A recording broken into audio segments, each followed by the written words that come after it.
Salut la famille, j'espère que vous allez bien. Bienvenue sur notre chaîne préférée Chronique Afrique. Aujourd'hui, on se note une nouvelle information du côté du Mali.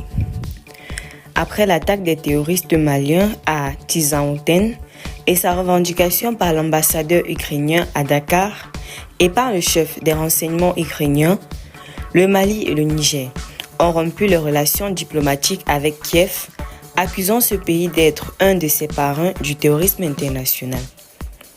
Les pays membres de la Confédération des États du Sahel ont même déposé une plainte au niveau du Conseil de sécurité de l'ONU. En marge de la première conférence ministérielle du Forum de partenariat russe-Afrique, le ministre malien des Affaires étrangères a exprimé ses inquiétudes concernant l'inaction de la communauté internationale face au soutien de l'Ukraine au groupe terroriste dans le nord du Mali, rapporte l'agence française de presse.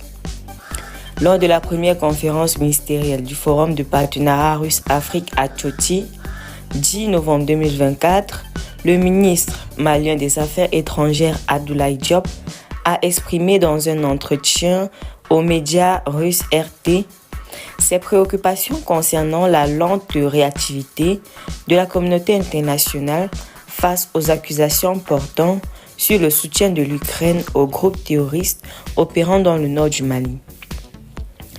Abdoulaye Diop a précisé que le Mali, le Burkina Faso et le Niger avaient présenté une plainte auprès du Conseil de sécurité des Nations Unies dénonçant le soutien direct de l'Ukraine aux groupes armés terroristes par le biais des renseignements et de logistique.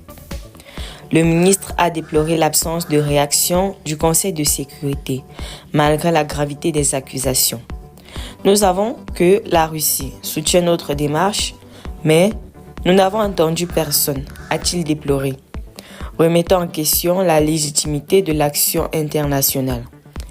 Il a ainsi interpellé la communauté internationale. Existe-t-il une communauté internationale? Est-ce une véritable communauté? Est-elle vraiment internationale? Diop a pointé ce qu'il a perçu comme une politique des deux poids, deux mesures, notamment lorsque les alliés sont mis en cause. Le chef de la diplomatie malienne a également exprimé l'insatisfaction des populations du Sahel, insistant sur le fait qu'il est impératif que ces pays prennent en main leur propre sécurité. Nous sommes convaincus que ces moyens utilisés par les groupes terroristes visent des objectifs politiques, a indiqué Abdoulaye Diop, réaffirmant la détermination de ces pays à défendre leur souveraineté. Restez toujours courtois en commentaire et respectez les règles de communauté.